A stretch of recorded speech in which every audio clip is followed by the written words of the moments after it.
In this video, we are talking about clear UV filters and why I use them. Now, before I get started, I don't care if you don't use them. If you don't use them, if you think it's stupid to use them, that's totally fine. That's you, that's your opinion. The point of this video is not to get in a back and forth or in arguments in the comment section about how dumb it is to use them or why you should use them. It's irrelevant. If you don't use them, I don't even know why you're watching this video. Or if you don't care, I don't know why you're watching this video. But I use clear UV filters. I have one on every single lens that I own, and I first want to talk about why. Then we're going to get into some things that people think about them that I think is not quite accurate, and I want to touch on that. And then we're going to jump into the computer and we're going to see if these filters in any way degrades the image, because that's one of the biggest cons or the biggest reasons that people say don't use them. It's going to degrade your image. Why would you have a $2,000 lens and you put, a $100 filter in front of it? So we're going to get into that. We're going to look at some images, but let me circle back to why I personally use UV clear filters on all of my lenses, and I have three main reasons why. The first reason is really just an OCD thing. I just like to have them on there. It's just a preference. It just keeps me at ease. It makes me feel comfortable. And so for that reason, I put them on. There's no further explanation needed. It's just what I like to do, so I do it.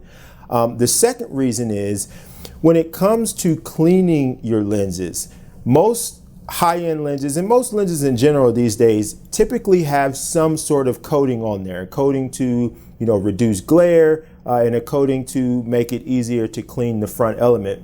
And I truly believe that the more you clean that and the more that you're using a solution or whatever rubbing against that coating, over time that coating will wear off. It's inevitable. If you had a stained wooden table, if you clean the same spot every single day, eventually that stain is going to wear off. It is just inevitable. And if you happen to be, say you're using a microfiber and you had a little speck of sand or something on there, those abrasions are slowly wearing away at that coating. And so for me, I would rather have all of that wear and tear and abrasion happen on a $100 filter than I would a front element.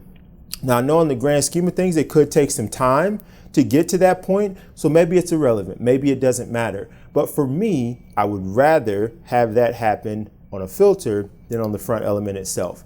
And then the third reason is there are some lenses that Canon recommends you add some sort of filter to the front to complete the weather sealing of that lens. So the fact that Canon recommends that, they recommend that for a reason. Now, of course, they offer their filters that they would rather have you use, overpriced in my opinion. But the point being, there are some lenses that require you to have a filter to really have that full weather sealing.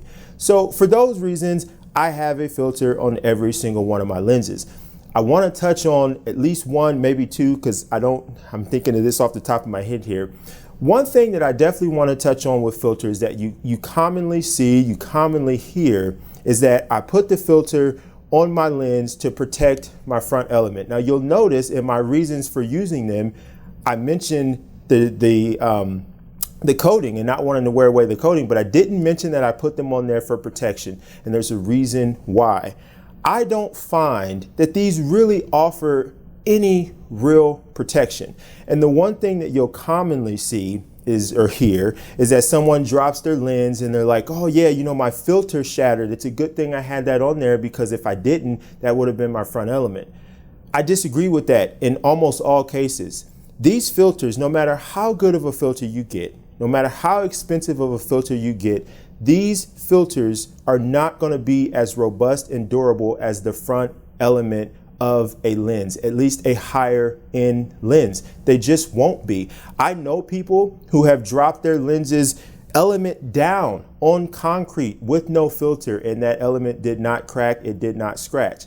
Now that's not to say that that would be the case every single time, but the point is the front element on a lens is very, very strong, very durable. So when this falls and this cracks, that is not indicative that your front element would have cracked instead of this. that's simply not the case. This cracks because this glass isn't as strong as your front element. So it's really not providing any type of real benefit to protecting your front element.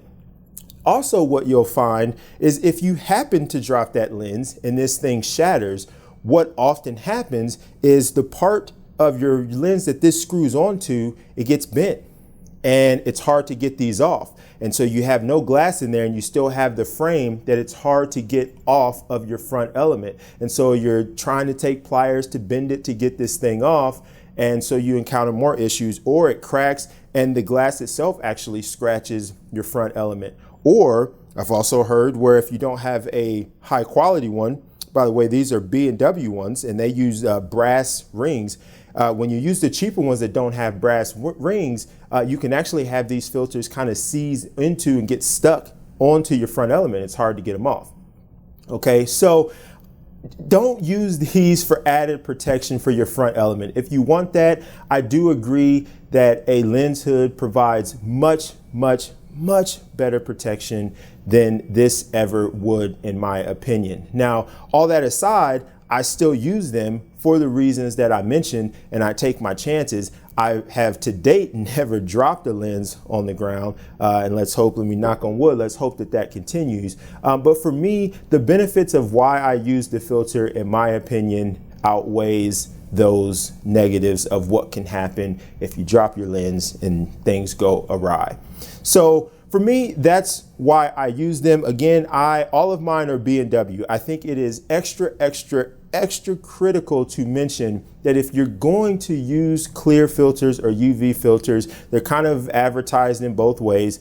If you're going to use them, you need to get a high quality one. Okay, you would not want to buy a $1,500 lens and then use the $3 filter to put in front of it. The quality of that is absolutely going to degrade your image. It's just guaranteed. It literally would be like putting a piece of plastic in front of your lens there. It is going to have some degradation because of that.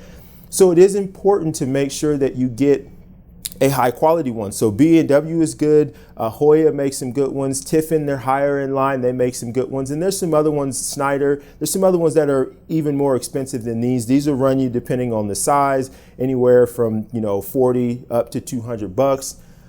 It's important to get a high quality filter if you're going to put them on there. So that's why I use them. So now let's get into, does UV filters degrade your images? Let's hop onto the computer. Let's look at some examples. Let's talk about it.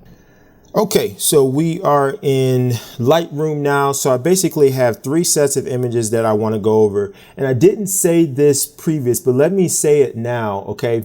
There's a couple things that I want to touch on because I feel like there's going to be someone that mentions it. One, I am a portrait photographer. So I am basing my analysis off of shooting portraits because that's what I do. I know there's going to be people that says, oh, but there's a difference if it's landscape, or you should have done your test shots outside to really get a true picture. In my opinion, I don't find that to be the case. Okay, if a filter is going to degrade your image, it should degrade the image all the time. Okay, there shouldn't be. Now, that's not to say that there aren't certain situations where that degradation is more pronounced. I'm not saying that. But in general, if the filter is going to cause image degradation, you should see it regardless of how you're shooting. So yes, I understand that some people may feel like I should be doing landscape shots. Some people feel like I should be outdoors. I'm not, because I'm not a landscape shooter and I didn't feel like going outdoors. But I did a very controlled shoot indoors with the mannequin. It's very consistent. So those are the images that we're going to go over. So if you disagree with that, don't even waste your time putting them in the comments, because there's no point. I don't care. Okay, so let's jump back in. Okay, so the first one I want to look at, I basically wanted to take just kind of a wider shot. By the way, I used my 100 mil macro for this because I really wanted to be able to get close and really get in on some detail so that we could really see if there was a difference in the image, one with the filter, one without. Okay, so if we look at these first 2 images here, and let's go to compare view. Okay, so on the left is the image with the filter on the right is the image without the filter. That will be the same as we go through all of these photos. I'll probably still say it, but just know the left is with, the right is without. Okay, so when you look at these two here, immediately I'm going to tell you, you can't see a difference at this point. Okay, so even if the answer was yes, there's some sort of, image degradation that happens in using a filter, when you look at it in this capacity, you're not going to see it. As you could see, these shots look to be identical. Okay, now if I zoom in on the eye here and we look at this again, you're not going to be able to tell any differences that would possibly be there from you having the filter. Again, the one with the filter is on the left, the one without is over here on the right. And as you can see, when we look at the eyelashes here, when we look, in this area right here where there's kind of like some glue or whatever, and it's kind of reflective, we look down here. I mean, everywhere where you look in this image on both sides, they look to be the same. You simply don't see any changes. Now, again, I'm using a quality filter. Okay, so that does play a factor. I'm sure if you had a cheap filter, there probably would be differences. But if you simply use a quality filter, when you look at this, you're not seeing any differences. Okay, so if we come over, let's go to this one here. I wanted to test flaring, because that's the one thing that people will say you will have problems when you use filters, is that you have flaring that is worse. Okay, and in some cases I could see where that could be, because you have a lens that is very well thought out and very well designed, and then you put another piece of glass in front of all of that, and that wasn't taken into account in the design and engineering process. I could see where that would be the case. The filters that I have, all the filters that I have, they have multiple coatings on them to help reduce glare the same way the front elements do, and to make them easier to clean. So that plays a very big factor. Again, you can see the importance in getting quality filters.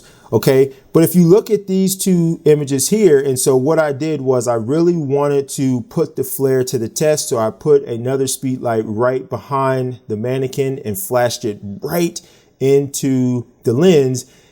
And as you can see, these are also pretty much identical. If we zoom into the flare here, you can kind of see that there's a little bit of a color shift. And that could be caused by multiple things. But again, the one on the left is with the filter, the one on the right is without. So if you look at it here, you can see that there is a little bit more intensity in the flare in this regard. You've got a lot more purple showing up in the one with the filter versus the one without.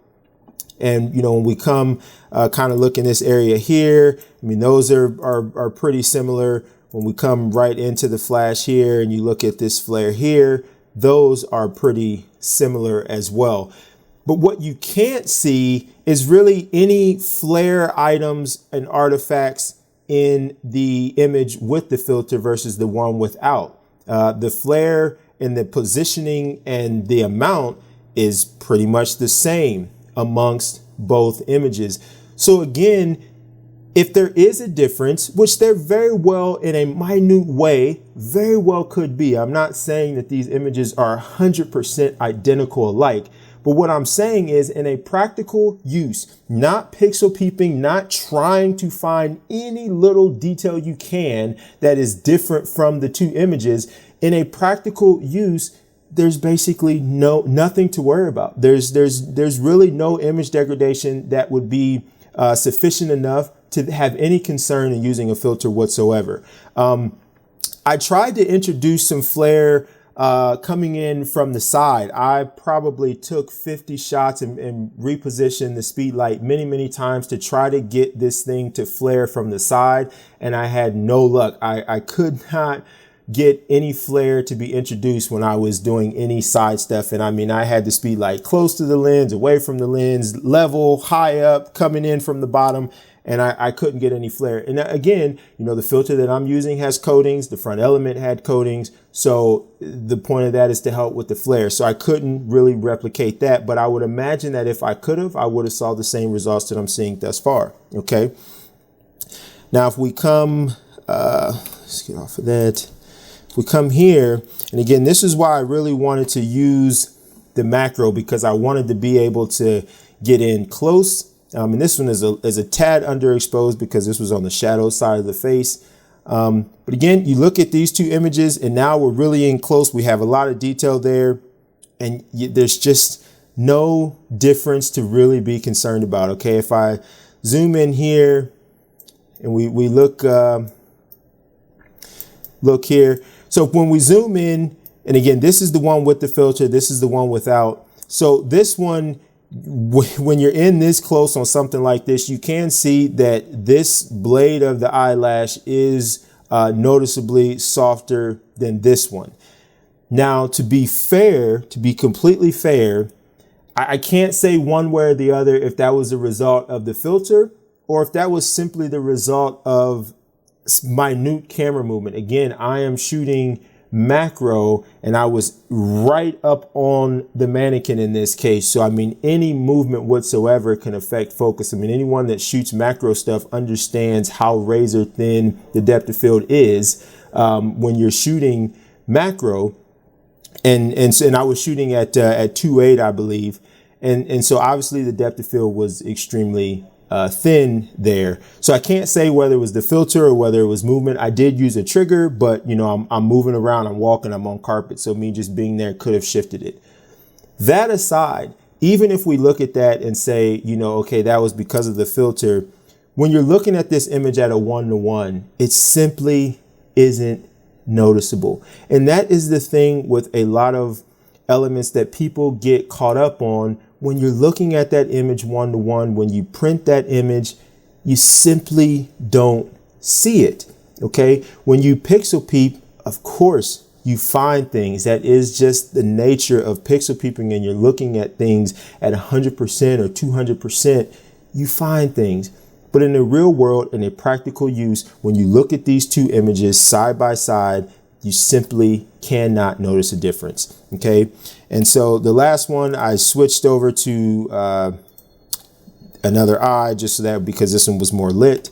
Okay. So if we look at this one, again, when you look at them side by side, you can't really notice a difference. I did encounter the same thing with the sharpness, although this one, it was the other way around. So the one on the left is more sharp than the one on the right, and the one on the right was the one without the filter. So that just goes to say what I was just saying on the last set.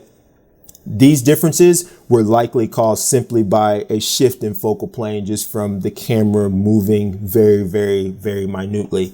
But again, when we pull that out and you look at these two images, you simply don't see any difference. So I really don't want to waste more time on that and keep repeating myself saying the same thing.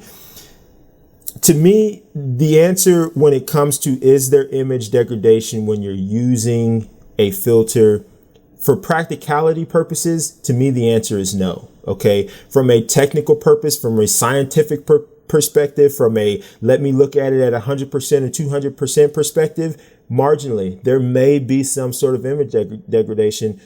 But in terms of real world use and practical use, there's nothing to be concerned about, provided that you use a quality filter. I don't own any cheap filters, so I couldn't do a test to show you what it would be like if I had some cheap ones. If I can get my hands on some, I'll do a part 2 to this video and do the same thing to see what kind of difference there is for a cheap filter. So if that's something that interests you, comment down below and let me know, because if no one wants to see it, no one cares, I won't take the time to do the video. But if you would like for me to get my hands on a cheap filter so we can look at the same thing, drop a comment down below and let me know. So if you are on the fence about getting a filter for your lens, or if you have filters on your lenses and you just kind of were wondering what people thought, hopefully this puts you at ease, that if you use a quality filter and you put that on your lens, you're not going to see any image degradation that's going to matter, and you will likely see very little, if any, differences in flare. I'm sure there's some certain situations where that will not be the case, but that's certain situations. There's always going to be something where, yeah, this doesn't work as well as it does most of the time. but most of the time you're not going to see any problems, especially if you're a portrait shooter like myself. There's nothing to be concerned about. I have had filters on every lens, for every lens that I own, for as long as I've owned them. I've never shot any of my lenses without a filter. I rarely take them off. The only time I will take the clear filter off is when I'm putting another filter on. I do not stack these filters. So I have the clear filter on. If I need to use an ND filter or a circular polarizer, I do take the clear filter off. There's really no point in stacking these filters. One, you can run into vignette issues if you're using a wider angle lens. And two, I do think that the more external pieces of glass you put in front of a lens, the more issues you will tend to have, and it's just not necessary. So if I'm putting on another filter, I do take the UV off, but other than that, it's on there every time. I never take them off. So hopefully that was helpful. If you have any questions on that at all, certainly drop a comment down below and I will respond back to that. And if there's anything in particular that you would like to see regarding filters or any other topic relating to photography, portrait, lighting, whatever, drop that down below and I will definitely make that video. So until the next time, stay safe, stay healthy, take care.